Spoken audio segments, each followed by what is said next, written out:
Monsieur Kadere, bienvenue à notre plateau de Medibox. Vous êtes porte-parole suppléant du Congrès sur le partenariat Sud-Med, qui est adopté par le bureau du Congrès il y a un an. Quel est l'objectif de ce programme? Alors, je dois vous dire que c'est avec Piero Fassino, qui est le rapporteur. Je suis en quelque sorte son adjoint sur ce dossier.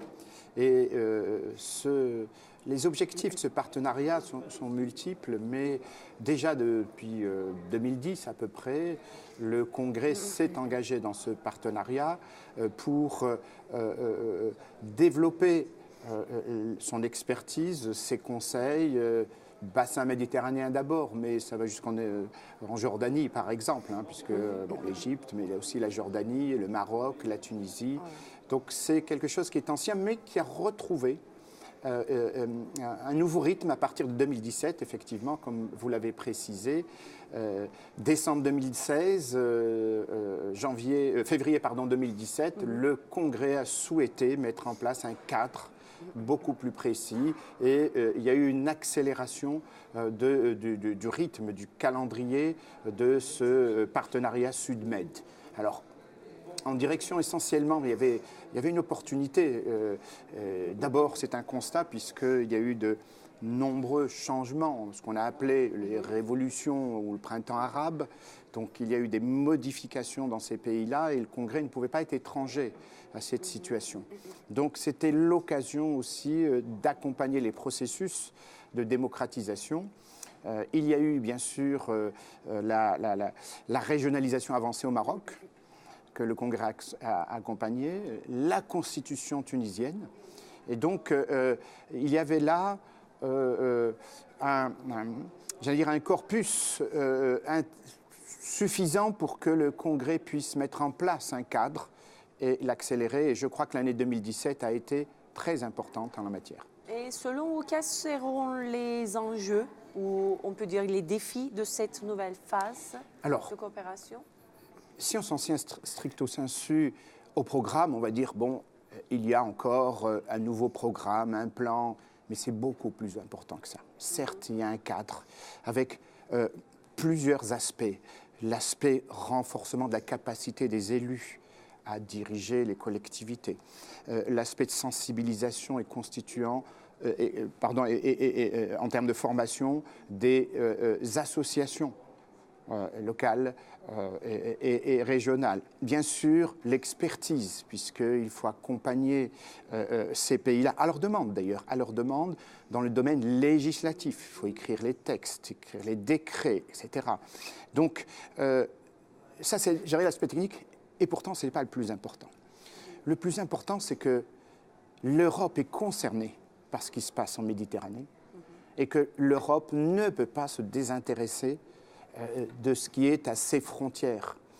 Donc, à partir du moment où il y a une volonté de ces pays d'aller vers une démocratisation, et notamment locale, ce qui intéresse le Congrès, j'allais dire, il est presque du devoir du Congrès, même si ce sont sur des ressources extra-budgétaires. Parce que nous savons que le Congrès, aujourd'hui, a des difficultés budgétaires et il faut que ce soit des contributions volontaires des pays.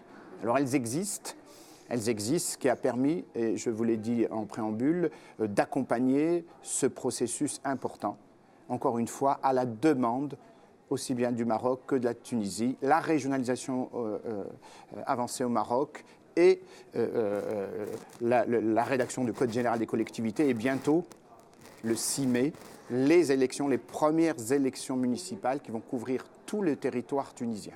C'est vraiment la poursuite d'un processus et j'ai participé en ce qui me concerne avec bien sûr Piero Fassino, mais aussi l'équipe du Congrès, je pense à Dmitri Marchenkov, à plusieurs séquences où nous avons soit présenté les actions du Congrès, soit avec nos experts donné un avis sur les textes qui étaient en rédaction. C'est ce qu'on a fait en Tunisie à 2 reprises. Nous sommes allés au Parlement marocain également pour leur demander d'évoluer vers le statut de partenaire. Donc vous voyez, c'est très très riche. Alors nous espérons évidemment que le comité des ministres s'est prononcé, le cadre est arrêté, il reste la mise en œuvre. Bon, c'est en cours de constitution pour pouvoir effectivement, de manière très précise, continuer ce programme parce qu'il n'est pas terminé. Alors, on sait aussi très bien qu'au sein du Conseil de l'Europe et aussi à l'extérieur, il y a pas mal d'organisations internationales aussi travaillent avec les pays du sud de la Méditerranée. Donc, est-ce que vous avez un Oui, coordination? vous avez raison, il y a beaucoup d'intervenants et le Congrès, vous le savez, a l'habitude d'associer et de rechercher une synergie. Il ne s'agit pas de faire ce que les autres font. Il a des relations. Alors nous avons par exemple le centre Nord-Sud où nous sommes partie prenante du quadrilogue avec l'Union européenne, le Comité des régions notamment et bien sûr les États.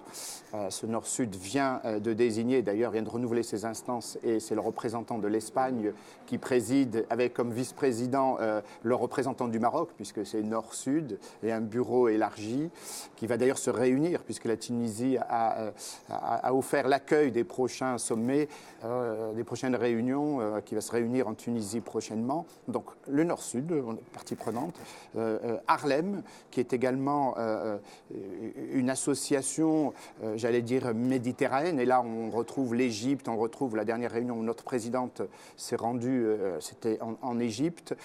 Là aussi nous sommes partie prenante et il y a également des organismes avec, alors je ne peux pas tous les énumérer parce que sinon je vais en oublier et on va m'en vouloir, des organismes de certains pays membres avec qui nous travaillons. Donc c'est vrai qu'a priori on peut avoir l'impression qu'il y a plusieurs intervenants. Mais non, le Congrès sait travailler et s'appuie d'ailleurs sur ces organisations, ces organismes pour d'abord contribuer et faire évoluer les choses. Le Congrès n'a pas vocation à s'occuper de tout non plus.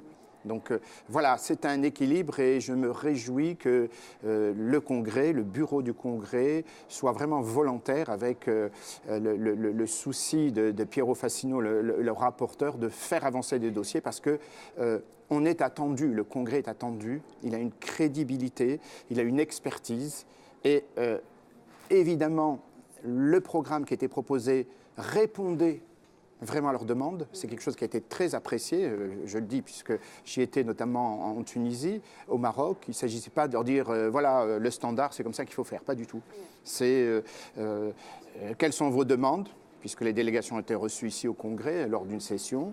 Et puis, nous allons vous proposer un programme, vous nous direz ce qu'il en est. Et puis, là, aujourd'hui, la Tunisie demande au Congrès de rédiger certains décrets, par exemple. Mais on répond à cette demande et c'est vraiment là que se trouve la mission de notre Congrès. Donc je vous disais tout à l'heure, pourquoi on s'intéresse à cela et je reviens à votre première question, parce que ça nous concerne, parce que certains problèmes de radicalisation, de pauvreté, d'aspect économique, d'extrémisme sont aussi là-dedans. Et nous nous disons, si il y a une démocratie locale, il y aura une démocratie. Une démocratie locale, c'est répondre aux besoins des concitoyens, à la base, qu'on ait un interlocuteur, qu'on ait des réponses pour ces problèmes quotidiens. Et on n'attendra pas tout de l'État central si on sait que nos problèmes quotidiens sont résolus à l'échelon le plus proche. C'est vraiment un enjeu et pour nous, c'est en même temps de dire à tout le bassin méditerranéen, en premier lieu, puisque je vous l'ai dit aussi, la Jordanie par exemple, qui fait partie des préoccupations du Congrès, c'est dire, voilà, c'est possible et ça peut également... On n'aime pas trop le terme au Congrès, être un modèle pour dire, voilà, en gardant vos spécificités, vos traditions, vous pouvez développer votre propre particularité locale et répondre à vos concitoyens. Merci beaucoup, M. Kadere.